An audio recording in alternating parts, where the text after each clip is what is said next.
What's up, everyone? I don't know what we're going to call this yet, so this is a working title, but this is Cremation Recycling Talk with Kevin, and I'm a moderator, I guess, so to speak. I'll be the co-host of this with you, Kevin. But Kevin, go ahead and introduce yourself. Well, I'm Kevin McKay with Cremation Recycling. Some know our company as Mid-States Recycling, which it is. Cremation Recycling is the division of Mid-States Recycling that handles all of the crematory scrap metal. Yeah. I love it. How long have you guys been in death care? So we've been in business since 1982. So we just celebrated our 40th anniversary last year. We Congrats. entered into marketing directly to crematory owners right at the end of 2016. But I will say we've been servicing the cremation industry since probably 2010, by way of some of the other, who are competitors now were actually clients of ours once upon a time, until Nice. we started to market directly to crematory owners. So you're not a rookie. We're by no means a rookie. I personally have been in the precious metal recycling profession since 2001. So, unbelievably to me, this is my 22nd year doing this. So, Wow. yeah, this is all I really know. I love it. I love it. Awesome. So, what we want to talk about today, two topics that have come up frequently for you in conversation, and that's really the point of this is we're going to record these and really give the profession the data and the information that they need to know, like what's relevant. And so the first question I want to ask you is how can crematory owners approach the difference in the rates that they see from one recycler to another? Is the recycler's rate or fee the biggest consideration that a crematory should have? Yeah, so it's a really good question that I do get a lot, for obvious reasons, and it seems sort of counterintuitive to say that it's not that important, but when you consider what we're talking about, which is if any crematory out there, whether they're high volume, low volume, doesn't matter. They're essentially sending in a drum of metal, and they really have no idea what exactly is in there. They can over time start to get a feel for what they might have, but they never have a clue as to what's really in there. So they rely a lot on the recycler and their Mhm. level of transparency, and of course, how good the results have been in the past to determine whether or not they're getting a good deal. I was trying to think of a really good analogy to use here, but if, for instance, our rate of return is 90%, we have the highest rate, meaning we take the most amount. We also have a $100 assay fee. Assay is the process of determining exactly what it is. That's the analysis of the metal to determine exactly what the content is. We charge $100 for that. None of our competitors do. And we typically take a little bit longer than any of our competitors. So anytime I've been speaking at a function, I point these things out, I say, if none of those things scare you, then you're thinking about this the right way. Yeah. Because at the end of the day, if your scrap is, let's just use an easy number and say it was $10,000. Well, if the recycler who was able to sort of lure you in with fees that, in my opinion, should seem unbelievable, like 98% of the gold returned to them and 95% of the other metals returned to them. If that's how they sort of lured them in for that, and your scrap was worth $10,000, but in reality, that recycler who could tell you any number they want gave you $4,000, well, what did the rate matter? It didn't matter at all. They're really Yeah. just using that to sort of, I guess, bait and switch is the best sort of old consumer term to use here. Is that's what they're doing. They're really just trying to, on the surface, look as if they're giving you the best deal, when in reality, the transparency that the recyclers then, the measures they're taking to prove to you the numbers they're reporting are accurate, that's the most important. Okay. And there's you're able to produce transparency in that. So what we do, and really what any real recycler should be doing, is when you smelt the scrap metal. So this is just a bunch of little balls of metal. When we smelt that into a homogeneous bar, during that process, we have to take a sample of it, which is a small bit of metal. It's about that big. Think of it like you go to the doctor to draw blood. They're Hmm. going to test your cholesterol and a number of other things. They're not going to guess. They're going to draw blood and they're going to analyze it and tell you exactly what it is. We have to do the same thing. It's the only way we can determine what's actually in there. Well, a Sure. piece of that sample is always set aside for all of our clients.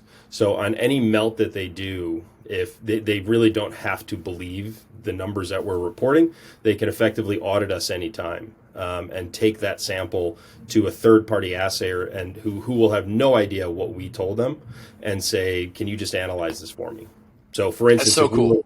if we reported 10.2% gold and that lab is coming back at 10.05 or 10.3, you can be pretty confident that that's what it is because you're going to have some slight variances. If a Sure. recycler doesn't offer this up, so forget having to ask and then they say yes, but if they're not offering this up, to me, knowing what I know, that would be a giant red flag.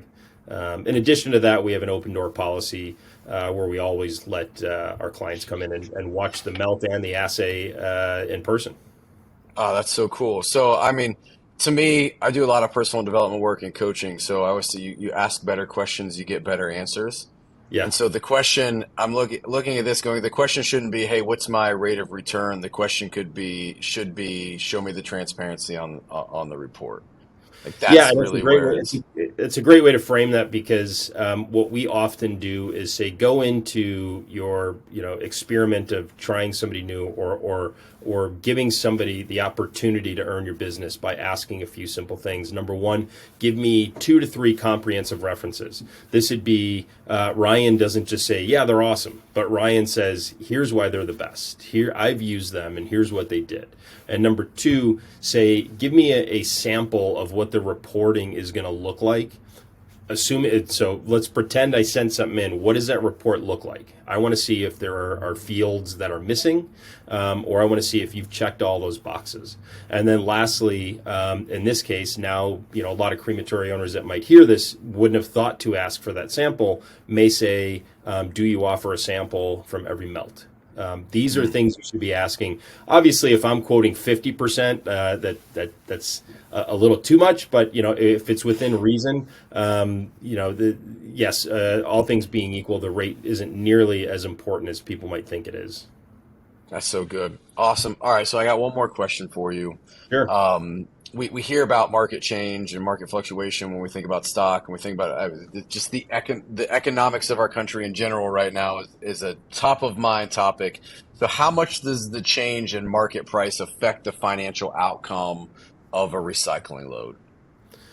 Yeah, I mean it's huge. I would the easiest way to sort of put it into real world terms. People think about real estate even a year ago. It was certainly a seller's market, whereas Yeah. now it might be trending more towards a buyer's market, which just means supply and demand shifts, right? Palladium, for instance, which is a one of the primary metals that crematory owners find in the scrap. A metal they probably didn't even know what that was. They thought it was just a nightclub. But palladium is a platinum group metal that is extremely valuable. This time last year, it was trading at about $3,300 per ounce.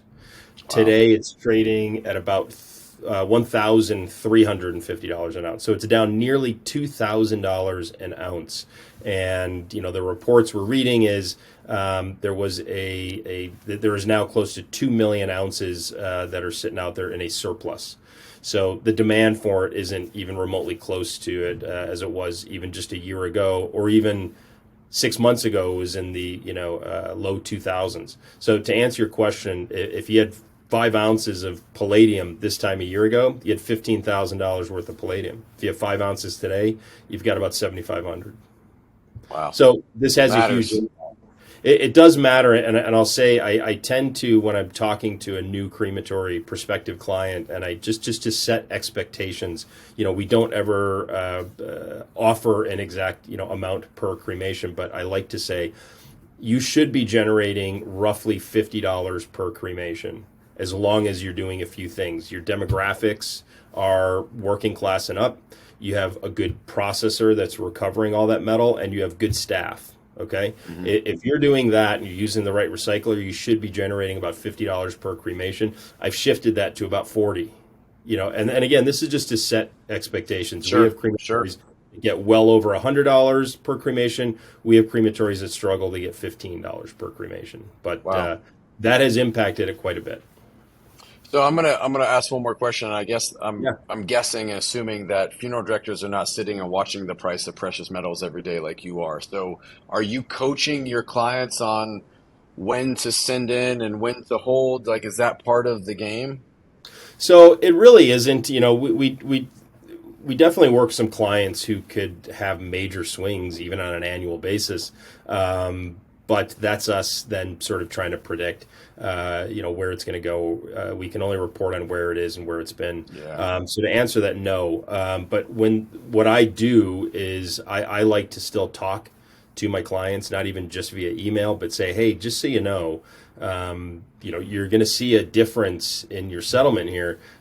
Just wanted to point out, in case you weren't aware of it, the last time you sent in, there's a $500 difference. There's a yeah, $700 difference in the market alone. So your yield was pretty much the same, or even up a little bit, and you're going to wonder why you're down $2,000, $3,000. That's why. And more often than not, they totally get it, but they appreciate the pointing it out. So sure. crematories now, crematory owners, now that you are, you do have a recycling program. Yes, don't just watch the S&P and the other stocks that are trading.